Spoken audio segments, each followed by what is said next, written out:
नमस्कार, स्वागत है आपका एनएमएफ न्यूज में। मैं हूं आपके साथ शबनम। वेनेजुएला के राष्ट्रपति की गिरफ्तारी के बाद पेंटागन में आधी रात बड़ी हलचल देखने के लिए मिली। बड़े पैमाने पर पिज्जा ऑर्डर किए गए पेंटागन में। अब ऐसे में इन पिज्जा पैरामीटर को देखकर सवाल उठने लगे कि एक तरफ कई देशों में हलचल मची हुई है, जिस तरीके से वेनेजुएला के राष्ट्रपति को गिरफ्तार किया गया, डोनाल्ड ट्रंप को लगातार घेरा जा रहा है, जगह जगह से आवाज डोनाल्ड ट्रंप के लिए उठ रही है। लेकिन पेंटागन में इतनी बड़ी मात्रा में पिज्जा ऑर्डर करना आखिर क्या संदेश देता है, और क्यों इस पिज्जा ऑर्डर होने से कई जो देश ट्रंप के निशाने पर हैं वो बुरी तरह डर गए हैं। आज इसी पर चर्चा करेंगे। चर्चा के लिए मेरे साथ जुड़े हुए हैं वरिष्ठ पत्रकार पंकज प्रसून जी। पंकज जी, एक तरफ वेनेजुएला के राष्ट्रपति की गिरफ्तारी, डोनाल्ड ट्रंप का लगातार धमकी पर धमकी देना, और तीसरी तरफ पेंटागन में बड़े पैमाने पर पिज्जा ऑर्डर होना, आधी रात हलचल देखी जानी। आखिर ये पिज्जा ऑर्डर क्यों किए गए और इससे कई देशों में हलचल क्यों पैदा हो गई है? शबनम, इसे पिज्जा मीटर कहते हैं।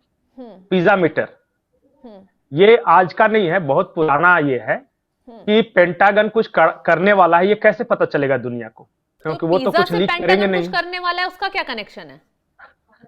यही मैं बता रहा हूं, इसको पिज्जा मीटर कहते हैं। होता ये है कि पेंटागन में ज्यादातर जब ऑपरेशन के लिए जो अंतिम, जब सब कुछ तय वय कर लिया, तो फाइनल ऑपरेशन से पहले एक बैठक होती है, और ये बैठकें रात में होती है, और रात में 150-150 आदमी वहां पे बैठे हुए हैं और फाइनल टचअप देते रहते हैं। हाँ, तो जो अधिकारी जब देते हैं तो बाहर की दुनिया को तो कुछ पता नहीं चलेगा। तो पता ये चलता है कि चूंकि वो अधिकारी रहते हैं तो पिज्जा, वो चूंकि खाते पीते हैं, वो पिज्जा का ऑर्डर किया जाता है।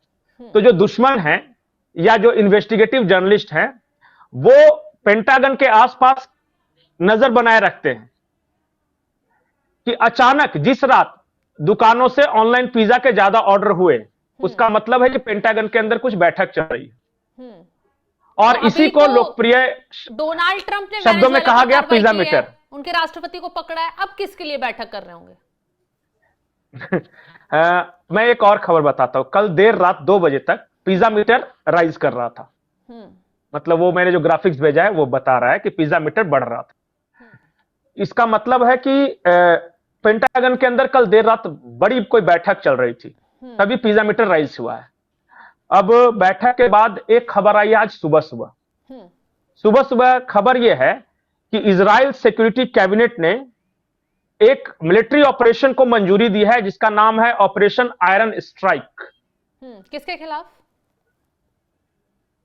अब मंजूरी दी है और पेंटागन में बैठक चल रही है। ऐसा कौन सा देश है कि इजराइल और अमेरिका दोनों मिलकर उसके खिलाफ कुछ बड़ा करने वाले हैं? ईरान ही है। जाहिर सी बात है, दोनों देशों के रिश्ते उसी से खराब चल रहे हैं। इसी से पता चल रहा है कि ईरान के खिलाफ कुछ बड़ा होने वाला है, कुछ बड़ा ऑपरेशन होने वाला है, और वो ईरान पे अटैक भी कर सकते हैं, क्योंकि और इसका नाम होगा ऑपरेशन आयरन स्ट्राइक। अब ये ऐसा अंदाजा लगाया जा रहा है, इजरायली 24 चैनल एक है, उसका नाम, वो कहा कि उसने एक ब्रेकिंग चलाई है कि इजराइल और ईरान के बीच कुछ बहुत बड़ा कमिंग वेरी सून, इस तरह करके उसने बड़ा होगा और वो बहुत जल्द होगा, ये बताया। क्या पंकज जी, ये इसी तरह हो सकता है जैसे डोनाल्ड ट्रंप ने बहुत चुपके से वेनेजुएला के खिलाफ प्लानिंग की और वहां के राष्ट्रपति को गिरफ्तार कर उठाकर ले आए? क्या ऐसे ही अब ईरान के खिलाफ भी एक्शन लिया जाएगा? देखिए, पिछली बार जो ऑपरेशन रोरिंग लायन या राइजिंग लायन जो था, इजराइल का ऑपरेशन जो ईरान के खिलाफ किया था, वो बहुत ज्यादा सफल नहीं हुआ था। तो एयर स्ट्राइक करके या B2B बॉम्बर भी अमेरिका ने गिराया, तो उनको समझ में आ गया कि इससे हमें मतलब खर्चा ज्यादा होगा, टारगेट अचीव करने में देरी होगी। टारगेट, अल्टीमेट टारगेट है अयतुल्ला खोमैनी को हटाना, और युद्ध लड़के हटाएंगे तो खर्चा ज्यादा होगा और समय भी लगेगा। उन्होंने प्लान बी काम करना शुरू किया। प्लान बी ये था कि और ज्यादा स्ट्रिक्ट कर दो, सैंक्शंस लगा दो, और डिवैल्यूएशन जो हुआ है ईरानी रुपयों का, तो उसके कारण अचानक वहां के दुकानदार बौखला गए भाई, कि सोचिए कि 14 लाख ईरानी रुपयों बराबर $1 हो गया है, कैसे काम चलेगा?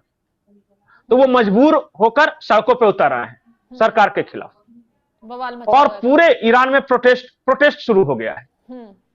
और इन्हीं प्रोटेस्ट के बीच एक तरफ तो ये व्यापारी सारे स्टूडेंट्स, लड़कियां, महिलाएं, और दूसरी तरफ उसी वक्त जब ये प्रोटेस्ट हो रहा था तो इराक के रास्ते कुर्द लड़ाके घुसे हैं ईरान में। अच्छा। और हथियारों के साथ, वो जो उनका अपना स्टाइल है।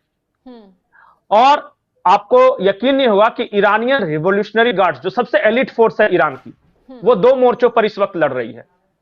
कहां? एक मोर्चा तो यह है इस आंदोलन को दबाने के लिए अपने लोगों पर फायरिंग कर रही है, मार रही है। अभी पुष्ट खबरें नहीं आ रही कितने लोगों को मारा। अभी ये जो 7-8 आ रहे हैं, जो ईरान बता रहा है वही आ रही है, क्योंकि बाहर की मीडिया को परमिशन ही नहीं है। लेकिन लोग ये बोल रहे हैं कि बड़े पैमाने पर कत्लेआम वहां कर रही है, बाहर वो खबर निकल कर नहीं आ पा रही। और किसी भी तरह इस आंदोलन को दबाना है, मारना है उनको। लेकिन इसके बावजूद यह आंदोलन बढ़ता जा रहा है। पहला दिन 4 शहर से शुरू हुआ, आज वो 50-55 शहर तक फैल चुका है यह आंदोलन। और फिर बहुत सारे एलिमेंट्स, अब तो जो ईरान के रूरल इलाके हैं, जो सुदूर ग्रामीण इलाके हैं, वहां से भी इस तरह के आंदोलन की खबरें आ गई। लेकिन और एक ही डिमांड, वेनेजुएला बहुत छोटा देश है, बहुत आसानी से अमेरिका ने वहां पर कार्रवाई कर ली और कुछ वेनेजुएला नहीं कर पाया। लेकिन ईरान पर वार करना इजराइल और अमेरिका के लिए, और खामेनी को वहां से उठाकर ले जाना बंधक बनाकर, इतना आसान होगा? आसान नहीं है। और ईरान के मुकाबले, मतलब वेनेजुएला के मुकाबले बहुत मुश्किल है। लेकिन स्ट्रेटजी समझिए, ईरान की सबसे बड़ी ताकत क्या है पता है क्या? उनका मिसाइल पावर। अच्छा। Missile power. उन्होंने अपने मिसाइल प्रोग्राम को इस तरह डेवलप किया है कि वो ऑफेंसिव होते हैं, और इसी वजह से नुकसान हो। आपको पता है ना, इजराइल के शहरों पर फिर गिराना शुरू कर दिया था। और लेकिन बाकी उनकी रेगुलर मिलिट्री उतनी स्ट्रांग नहीं है, जो बाकी दूसरे क्षेत्र हैं युद्ध के, वो उतनी स्ट्रांग नहीं है। उनका इंटेलिजेंस उतना स्ट्रांग नहीं है मोसाद के मुकाबले या CIA के मुकाबले। तो अमेरिका और इजराइल ने ये सोचा कि हम लड़ेंगे तब तो मिसाइल की ताकत दिखाने की जरूरत पड़ेगी, हम लड़ेंगे ही नहीं। और अपने देश के अपने लोगों पर तो ये तो मिसाइल दाग नहीं सकते। तो कमजोरी, तो मैं ये कह रहा था कि उनको जंग शुरू ही नहीं करेंगे, रखा रह जाएगा तुम्हारा मिसाइल। हमें तो मतलब है अयतुल्लाह अल खुमैनी को हटाने से ना। कहां कोई कह रहा है कि अयतुल्लाह अल खुमैनी को उसी तरह किडनैप करके अमेरिका ले जाएंगे, क्या करेंगे? कमजोर होने दीजिए ना पहले सारे हाथ काट दिए जाएंगे, पैर काट दिए जाएंगे, बिल्कुल किसी काबिल नहीं छोड़ा जाएगा।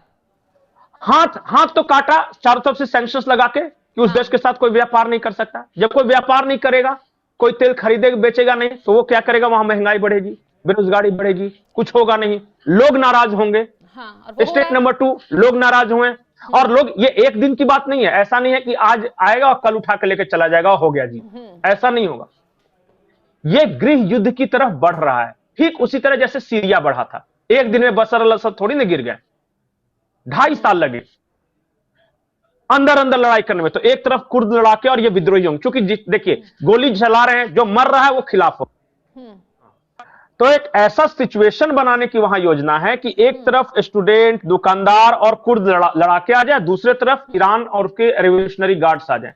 और ये जब होगा ना, तब अमेरिका पंप करना शुरू करेगा हथियार, पैसे। खुद बम नहीं गिराएगा, इनको देगा, टैंक्स देंगे, हथियार देंगे, और जिस पारंपरिक युद्ध में ईरान एक्सपर्ट नहीं है, उस फील्ड में ले जाकर लड़ाई करेगा।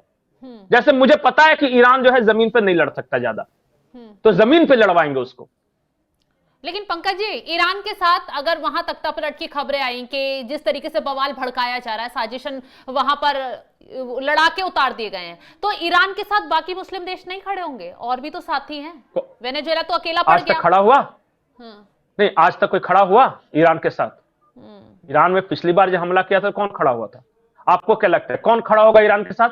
क्योंकि ईरान भी कम बदमाश नहीं है ना। इसने सारे सुन्नी देशों में अपने ये छोड़ रखे हैं बदमाश। हिजबुल्ला एक देश में, हमास दूसरे देश में, हूती तीसरे देश में, सारे सुन्नी देशों को तो इसने भी तंग किया है। वो क्यों देंगे साथ?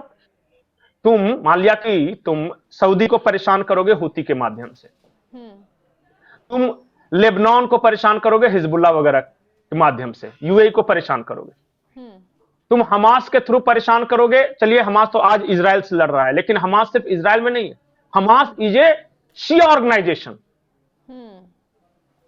जो कि इराक में भी बदमाशी कर रहा है। तो तुम सारे सुन्नी देशों को, सारे सुन्नियों को परेशान करोगे और तुम चाहोगे कि जब अमेरिका तुम्हारे पर अटैक करे तो बाकी मदद करे तुम्हारे, ये होगा?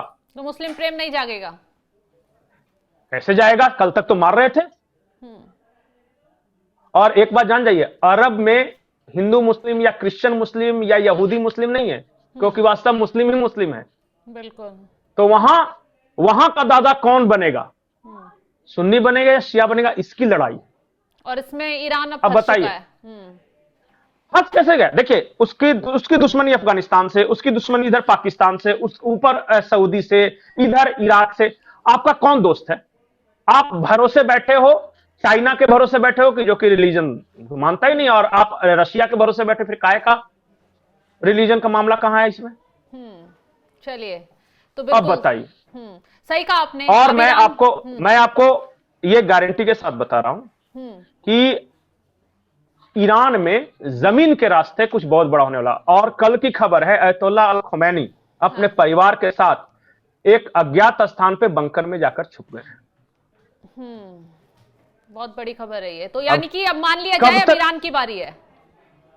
कब तक होगा ये नहीं, अब पहले क्या होगा, पहले क्यूबा होगा या पहले ग्रीनलैंड होगा, पहले ईरान होगा, पर होगा जरूर। जो ऑपरेशन आयरन स्ट्राइक की घोषणा की है इजरायली कैबिनेट में ने, उससे तो लग रहा है कि सबसे पहले ईरान पे ही होगा। बस गेस करते रहिए, आप देशों का नक्शा निकाल लीजिए। ये रहा क्यूबा, ये रहा कोलंबिया, ये रहा ईरान, ये रहा ग्रीनलैंड, ये रहा मैक्सिको, और बस इंतजार करते रहिए कि कहां पे होता।